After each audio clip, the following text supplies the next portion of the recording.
Worldly Interactions Related to Money, Part 1.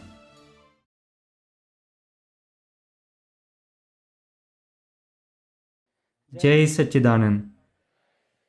I bow down to the absolute pure soul within all of you with utmost devotion and oneness.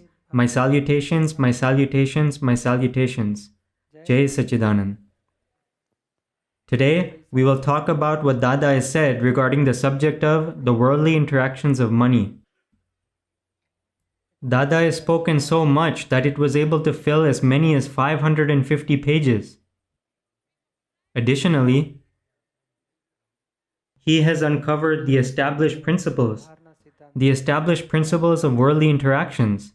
On what basis does wealth come, and on what basis does it leave? How can it carry forward to the next life? How must we have carried it forward from our previous life? Is money the main objective in this world, or is peace and happiness the main objective? How did this entire world is dealing in the interactions of money. Worldly interactions are such that money has become a medium for them to take place, whether it be dollars, pounds, euros, shillings, or rupees. This world is running in various ways through the medium of money within each jurisdiction. However, from the Gnani's point of view, what part of it should we value? How should we consider it the main objective? It is detailed very beautifully in this book, Money. An abridged version has also been published. The book Money is available in an expanded format as well as the slimmer version. He has uncovered around 10 established principles on each page. As we read each statement, we feel, there are this many established principles? And while remaining in the self, and he must have made some sort of tremendous intention in his past life. I not only want to spread the science of the self to people, but to people at every level. Harmony in marriage, generation gap, money, science of speech, worldly interactions of speech. And he has brought the discussion to such a level that despite doing so, the original elemental principle is not contradicted. While staying in that, he has uncovered the established principles of worldly interactions. How is money being accumulated? Nonetheless, he was a great businessman himself.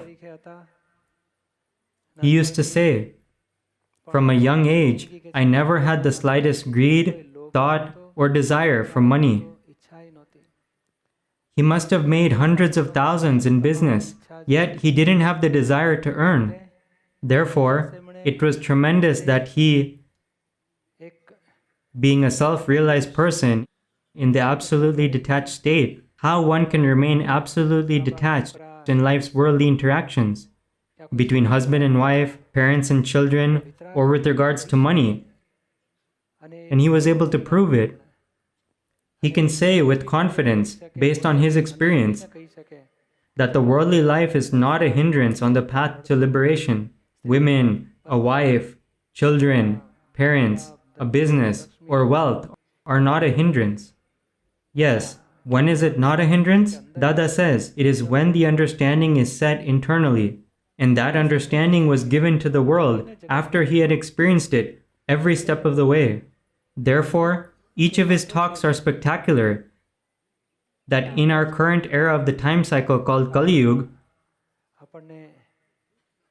they can fit for us in the most applicable and practical way. These talks touch the heart. It is like 1 + 1 = 2. They are so clear that there is no scope for any doubts or confusions to arise. He has provided amazing insights, page after page. But he remained pure himself. He had no intense greed, no illusory attachment, no desire, and not even the slightest thought about money. He remained in that state himself, and was able to give this science to the world. In actuality, if he is able to remain detached from within, just like Lord Krishna has described in the Gita as being free of infatuation, Dada's state was exactly that, beyond all attractions. Even though he had worldly dealings of money, He didn't have even the slightest bit of infatuation. That is why, no matter what events occurred in his life, be it in his business, in his household, or when collecting on loans given to his friends, his vision was always focused on how to free himself from the karmic accounts of money matters and how to move forward on the path of liberation. The intuition would arise for him regarding how to solve this situation such that my progress towards liberation is not spoiled. I am not pulled into the faults of worldly interaction with the other person, and the karmic account of worldly interactions is completed nicely. The other person cannot cause any damage to me, misuse me, or bind vengeance with me, and a new karmic account is not created. He was able to solve his worldly dealings in an amazing fashion. A partner. In his business, he had a partner, and that partnership remained intact for many years. In general, people have ideal worldly dealings, but Dada was able to bring an extraordinary level of ideals into his worldly interactions. It is only because he didn't have an iota of illusory attachment towards his wealth that he was able to remain in that state. At every stage, he has given this world beautiful insights with regards to money and wealth. We may think that wealth comes through hard work, intelligence, or cleverness. Laborers do so much hard work in the heat of the sun, from 8 in the morning until 6 or 7 in the evening. They exert themselves for 10 to 12 hours a day. The bosses don't do any work at all, but the bosses make more money, while the laborers don't really get anything. When we look at cleverness, the chartered accountants and bookkeepers have a lot more intelligence compared to their bosses. Sir, you can adjust things in this manner. Nevertheless, the boss still accumulates more wealth than the bookkeeper.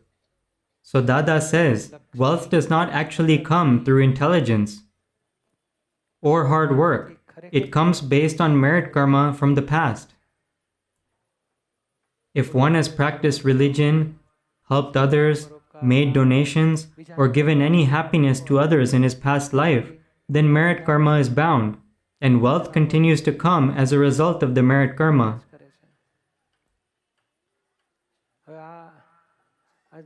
He has uncovered each and every established principle of this world in his talks. If you have come to this world with merit karma from your past life, then you won't be able to increase your wealth by even 1 penny through excessive hard work.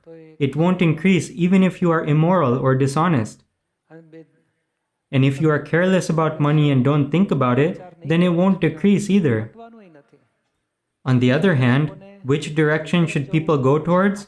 Go towards the self, towards the pure soul. Sing praises of the self and increase your devotion of how to become free from the worldly life and how to progress in religion. Only then will you become free from the thoughts of money. And everyone has had that experience, that they don't have the slightest desire to suffer a loss in their business. They don't have the slightest desire to suffer a loss, but still the loss presents itself. Similarly, if one does not think about profit or have a desire for it, then it will definitely present itself. And that is a fact. Dada has experienced it and provided all these conclusions. He has seen it in his Gnan, he has experienced it, and he has passed through it himself and given these experiences to the world.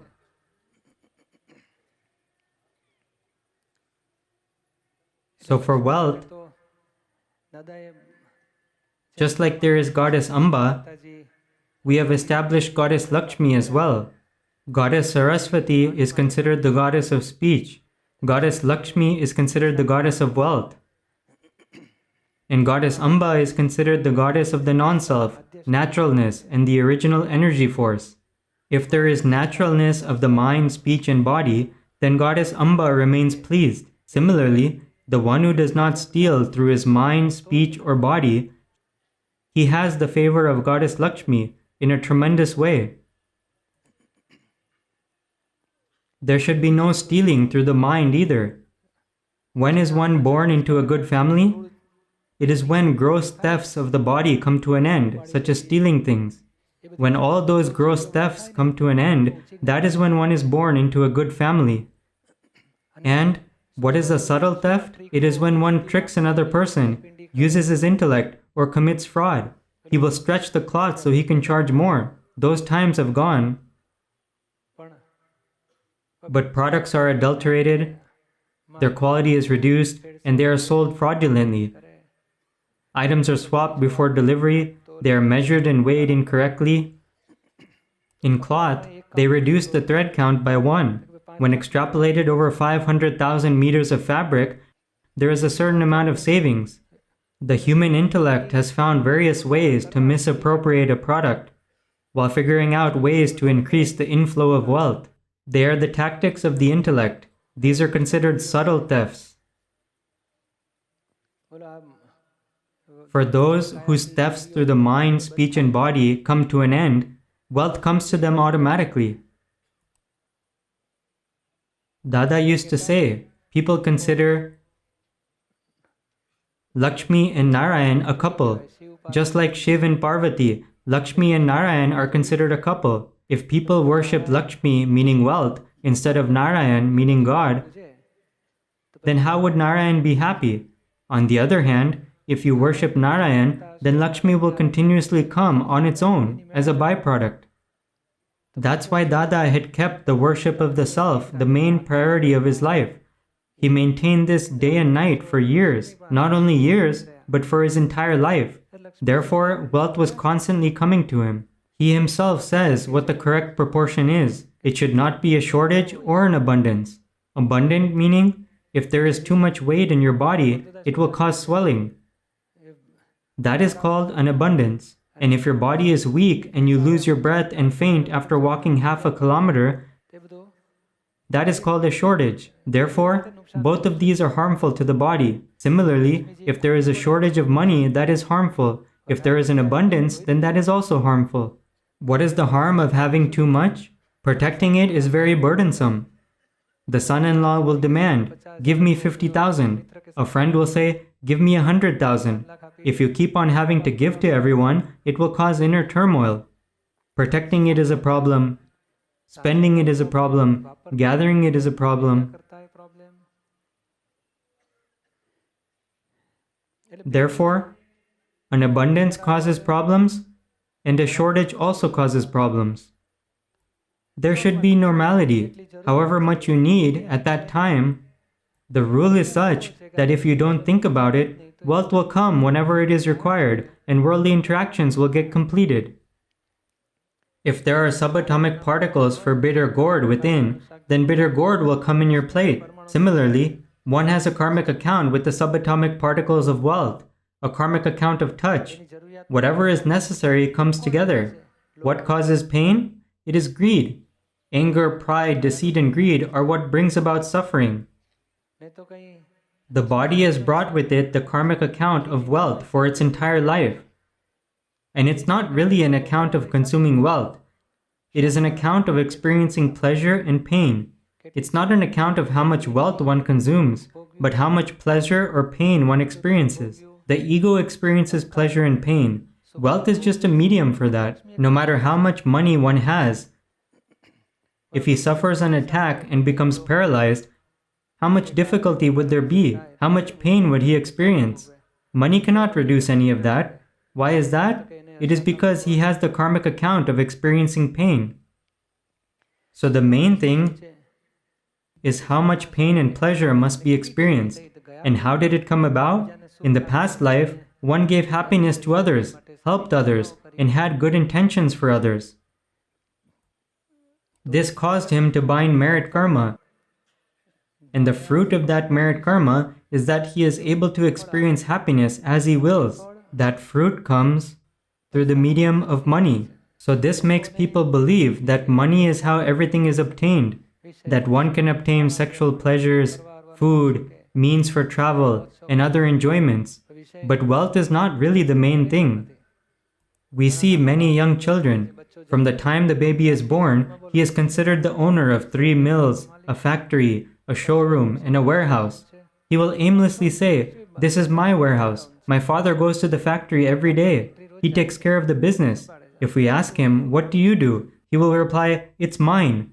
We feel at this young age, but we can understand. He has brought merit karma with him from his past life. He has received all of this based on his merit karma.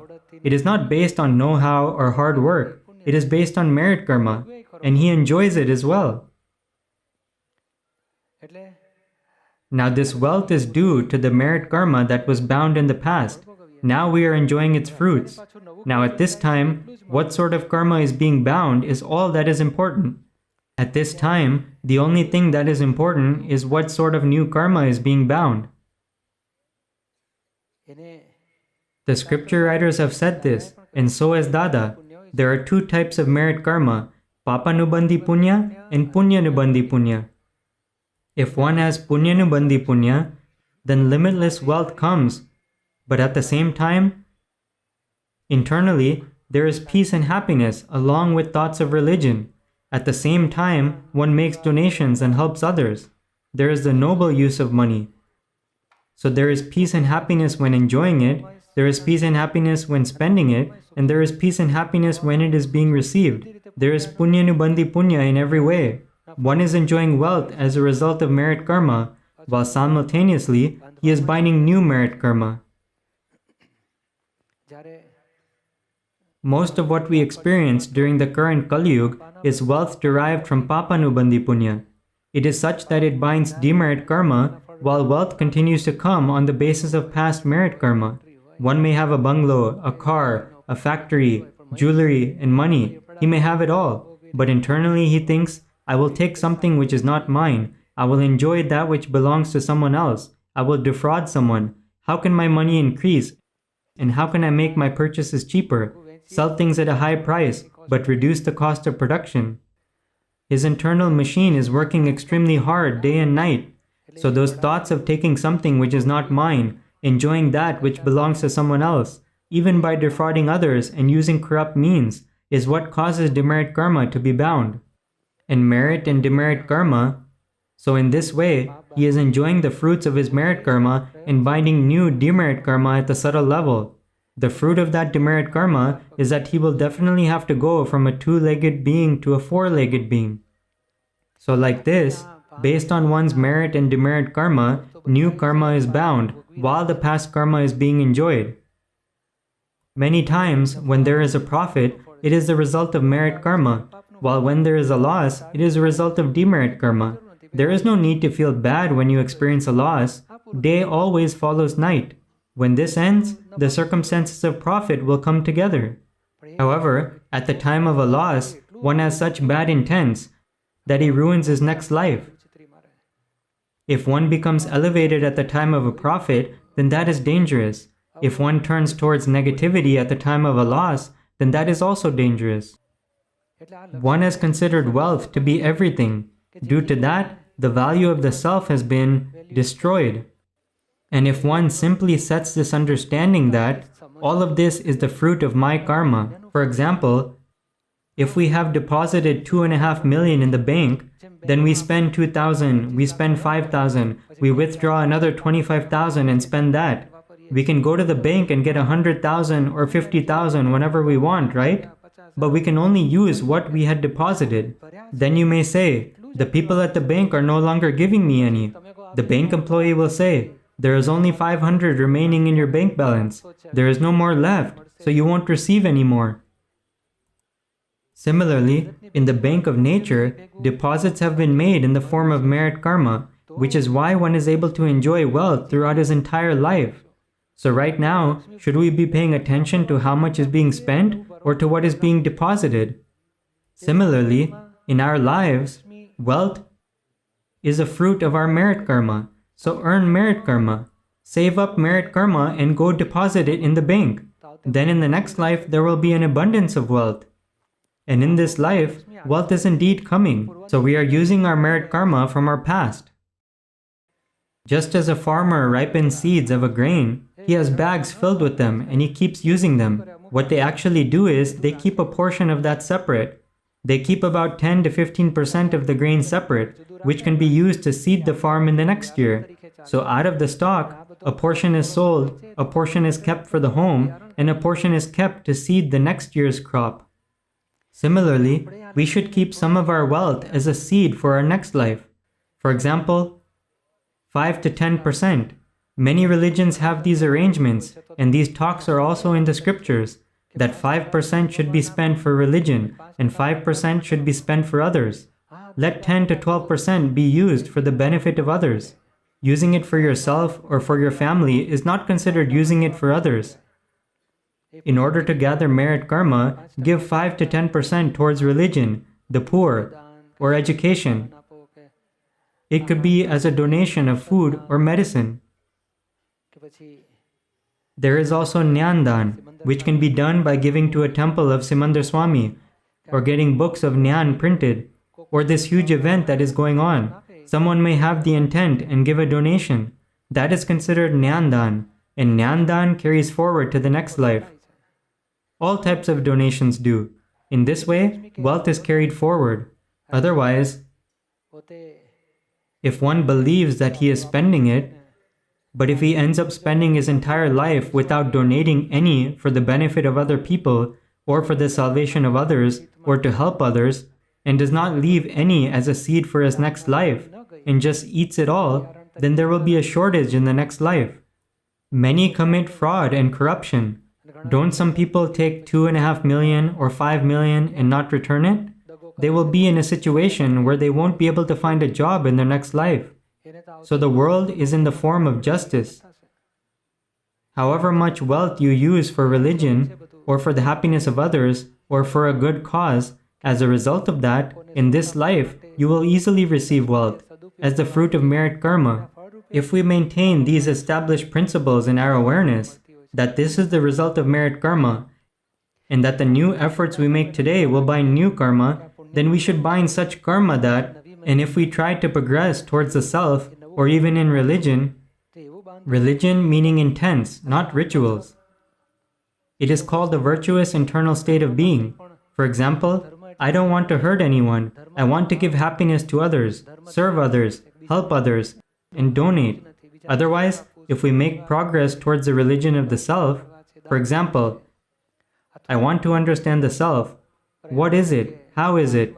And then after understanding it, if one is clearing his karma with equanimity, then wealth will definitely come to him as a byproduct on its own. That is where the Gnani's vision is. If you have brought with you flour that has already been milled, why are you milling it again? Mill new grains. The religion of the self is true spiritual effort. In case you made a profit today, the act of organizing how that wealth will be spent, be it towards religion or donations, that is called effort. Otherwise, if a huge loss was incurred, then to figure out how to maintain equanimity during that time of loss is considered effort. That is where we are missing out. We have no choice but to suffer the karmic account that we have bound. We will have to experience the profit and we will have to experience the loss as well. But internally, new karma is being charged. We are not aware when it is being charged. The Gnani's vision is at the place where changes should be made. Make that spiritual effort. Make positive efforts. Make efforts in the right direction. And Dada did it himself throughout his own life. Moreover, that is the same science that he has uncovered to us in his books, as to how one should make internal efforts in the right direction. Because this wealth is the fruit of the effects of past karma. Today, internally, new spiritual efforts are occurring continuously. Whether to do them in the right direction or to let them happen in the wrong direction is dependent on our awareness. It is possible to do them in the right direction by maintaining equanimity at the time of loss and not becoming intoxicated or elevated at the time of profit. Just look at those involved in the stock markets. If he makes a profit a few times, he becomes elevated, and he may earn for a few years due to the fruits of his merit karma. It is not because of his know-how, and merit karma always comes to an end. That's when he experiences a loss. Overall, no one has ever earned in these stock markets during his life. This is because if he makes $1 million, then he buys shares worth $1 million. Then when he earns $1.5 million, he buys another $1.5 million worth of shares. Then eventually, all of that becomes zero, and he is right back where he started off. Now, if you want to use your skills here, you can. Let's say you invest 500,000, then you should put the profit you make aside and only play with the original 500,000. If you make another 200,000 in profit, put that to one side as well. Then use that profit for devotional worship, for religion, for service, for donations, for helping others, and for the salvation of others. Then if you make more profit, use that as well. If you suffer a loss, then you were already prepared to lose that initial 500,000. But due to one's greed, his intense greed, his illusory attachment towards money, and the feeling that it is about to increase, he is not able to let go of it. Otherwise, Dada has said, earnings will go away just as quickly as they came. And true wealth and money that is hard-earned is not going to go away.